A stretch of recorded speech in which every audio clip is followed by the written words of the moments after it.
कुश्ती संघ के अध्यक्ष बृजभूषण सिंह पर एफआईआर दर्ज हुए अभी 10 दिन बीत चुके हैं। नाबालिग समेत 7 महिला रेसलर्स ने उनके खिलाफ यौन शोषण का केस दर्ज करवाया है। इनमें पॉक्सो जैसे गंभीर धाराएं हैं, जिनमें आरोपी को फौरन गिरफ्तार करने के नियम है। इसके बावजूद अब तक गिरफ्तारी नहीं हुई है। अब सवाल है कि आखिर अभी तक बृजभूषण सिंह को क्यों गिरफ्तार नहीं किया गया, क्या वजहें हैं और ये वजहें कितनी सही हैं। सबसे पहला सवाल, बृजभूषण सिंह के खिलाफ जो केस दर्ज हुए हैं उनमें गिरफ्तारी का क्या नियम है। बृजभूषण शरण सिंह के खिलाफ पॉक्सो एक्ट और सेक्सुअल हैरेसमेंट के केस दर्ज हुए हैं। नाबालिग से होने वाले सेक्सुअल हैरेसमेंट को रोकने के लिए पॉक्सो एक्ट कानून बना है। ये कानून काफी सख्त है। इस केस में आरोपी को पुलिस बेल नहीं दे सकती है। पुलिस सबसे पहले आरोपी को गिरफ्तार करती है और उसके बाद जांच आगे बढ़ाती है।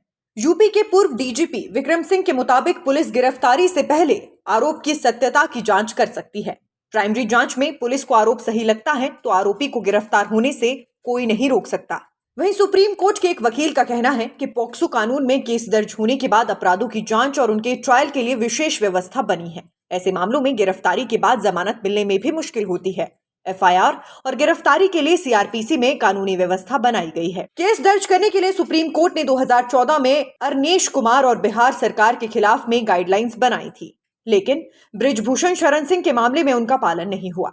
सुप्रीम कोर्ट में मामला जाने के बाद दिल्ली पुलिस ने एफआईआर दर्ज की है। सीआरपीसी की धारा 41 और 42 के तहत पुलिस आरोपी को गिरफ्तार कर सकती है। दूसरा बड़ा सवाल है, जब तुरंत गिरफ्तारी के नियम, फिर बृजभूषण सिंह को 10 दिन बाद भी गिरफ्तार क्यों नहीं किया गया।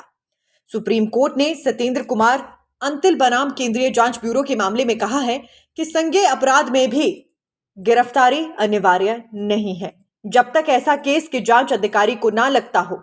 यानी यहां दिल्ली पुलिस के जांच अधिकारी को बृजभूषण शरण सिंह की गिरफ्तारी जरूरी नहीं लगती, इसलिए उन्हें गिरफ्तार करने की कोशिश नहीं की जा रही। हालांकि ऐसे ही दूसरे मामलों में आरोपियों को गिरफ्तार किया जा चुका है। कानून के एक्सपर्ट्स का कहना है कि पुलिस गिरफ्तारी ना करके अपने अधिकारों का दुरुपयोग कर रही है। तीसरा बड़ा सवाल है कि बृजभूषण सिंह को गिरफ्तार ना करके पुलिस अपने अधिकारों का दुरुपयोग किस तरह से कर रही है। कानून के एक्सपर्ट्स कहते हैं कि रेप, मर्डर, किडनैपिंग और डकैती जैसे मामलों में शामिल होने की गिरफ्तारी जरूर होती है, जिससे समाज को और अपराधों से बचाया जा सके। अगर संगीन अपराध हुआ है, अगर आरोपी से समाज को खतरा है, अगर आरोपी से सबूतों और गवाहों को खतरा है, अगर आरोपी के भागने का खतरा है। बृजभूषण सिंह के केस में 4 में से 3 सिनेरियो गिरफ्तार किए जाने की तरफ इशारा करते हैं। सबसे पहले बृजभूषण के खिलाफ पॉक्सो एक्ट में केस दर्ज हुआ है, जो संगीन अपराध है। इस आधार पर देखें तो गिरफ्तारी होनी चाहिए। बृजभूषण के खिलाफ 30 से ज्यादा केस दर्ज हुए हैं। इनमें मर्डर, आर्म्स एक्ट जैसे अपराध शामिल हैं। इस आधार पर देखें तो गिरफ्तारी होनी चाहिए। बृजभूषण सिंह 6 बार सांसद है। वो कुश्ती संघ के अध्यक्ष हैं। इस पद पर रहते हुए उन पर ये गंभीर आरोप लगे हैं। इसके बावजूद वो अपने पद पर बने हुए हैं। ऐसे में पद और रसूख का इस्तेमाल करके वो सबूत से छेड़छाड़ कर सकते हैं। इस आधार पर भी उनकी गिरफ्तारी होनी चाहिए। वो बड़े नेता हैं, एक बार फिर चुनाव लड़ने की तैयारी में है। ऐसे में उनके भागने की संभावना कम है। ऐसे में इस आधार पर उनकी गिरफ्तारी की जरूरत नहीं लगती। चौथा सवाल है कि क्या किसी पद पर होने की वजह से बृजभूषण अभी गिरफ्तार नहीं होंगे। एक्सपर्ट्स कहते हैं कि आपराधिक कानून के मामले में संविधान के अनुसार राष्ट्रपति और राज्यपाल को विशेष सुरक्षा मिलती है और अन्य सभी कानून के सामने बराबर है। संसद सत्र के दौरान यदि किसी सांसद की गिरफ्तारी होती है तो स्पीकर को सूचित करने का नियम और प्रोटोकॉल है, लेकिन भारतीय कुश्ती संघ के अध्यक्ष और सांसद होने के नाते बृजभूषण शरण को विशेष कानूनी कवच नहीं मिला है कि जिन 2 मामलों में बृजभूषण के खिलाफ केस दर्ज हुए हैं उनमें कितनी सजा मिल सकती है। बृजभूषण के खिलाफ महिला की लज्जा भंग करने के आरोप में आईपीसी की धारा 354, 354A, 354D के तहत केस दर्ज किया गया है। इस मामले में अगर वो दोषी पाए जाते हैं तो उन्हें अधिकतम 3 साल की सजा हो सकती है। वहीं एक केस पॉक्सो एक्ट में भी दर्ज किया गया है। पॉक्सो एक गैर जमानती अपराध है। इसमें दोषी पाए जाने पर कम से कम 7 साल की जेल और अधिकतम उम्र कैद तक की सजा हो सकती है।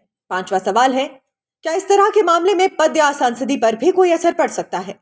देश में 1/3 विधायक और सांसदों के खिलाफ आपराधिक मामले दर्ज हैं। बृजभूषण शरण सिंह के खिलाफ पहले भी कई आपराधिक मामले दर्ज हो चुके हैं। सरकारी अधिकारियों के खिलाफ एफआईआर हो जाए तो उन्हें नौकरी से निलंबित कर दिया जाता है, लेकिन ऐसे मामलों में सांसदों की सेहत पर कोई फर्क नहीं पड़ता है। इस मामले की जांच के बाद चार्जशीट फाइल होगी या फिर पुलिस क्लोजर रिपोर्ट भी फाइनल कर सकती है। लोकसभा की अवधि 1 साल के भीतर समाप्त हो रही है, इसलिए उनकी वर्तमान सांसदी में कोई संकट नहीं दिखता है। अदालत में लंबे ट्रायल के बाद यदि उन्हें 2 साल से ज्यादा की सजा हुई तो अयोग्य होने के कारण भविष्य में वो 6 साल तक चुनाव नहीं लड़ पाएंगे। छठा सवाल है कि क्या सेक्सुअल हैरेसमेंट और पॉक्सो एक्ट में दर्ज केस की कार्यवाही के नियम बाकी धाराओं में दर्ज केस से अलग होते हैं? तो 2012 में निर्भया कांड की वजह से यौन अपराधों के मामलों में जांच के लिए वर्मा कमीशन बना। 2013 में इस कमीशन की रिपोर्ट आने के बाद कई कानून में बदलाव हुए। यौन अपराध को लेकर कानून पहले से ज्यादा मजबूत हुए हैं। यूपी के पूर्व डीजीपी विक्रम सिंह के मुताबिक बाकी धाराओं में दर्ज केस से पॉक्सो एक्ट में दर्ज केस 2 वजहों से अलग होते हैं। यौन अपराध के मामलों में सही से कार्यवाही नहीं करने पर आईपीसी की धारा 166A के तहत पुलिस अधिकारी के खिलाफ कार्यवाही हो सकती है। उचित कार्यवाही नहीं करने वाले अधिकारियों को अपराधी माना जाएगा और उन्हें 6 महीने की जेल हो सकती है। सेक्सुअल हैरेसमेंट के केस में सीआरपीसी के तहत 90 दिनों के अंदर जांच पूरी होनी चाहिए। अरेस्ट करने के लिए कोई तय समय नहीं होता। हालांकि पॉक्सो में अरेस्ट का ही नियम है और बेल का कोई प्रावधान नहीं है। Nation speaks, bureau report.